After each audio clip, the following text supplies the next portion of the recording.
Koşma.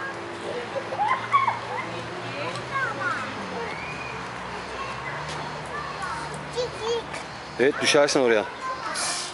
Düşebilirsin oraya oğlum. Korktun mu?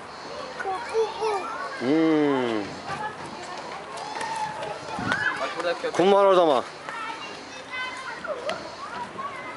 Bak köpeğe bak. Bu ne Yiğit? Ne o? O ne? Ne o ne? Köpek. Hav. Hav hav. Yanına gittim babacığım.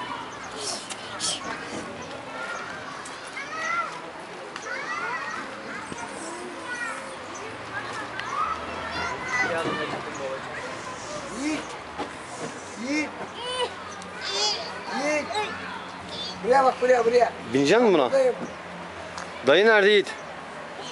Ben neredeyim bak. Evet, o inek. Mü.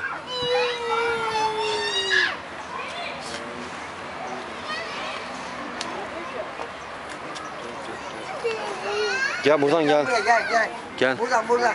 Gel. Gel. Ben seni çıkaracağım buraya gel.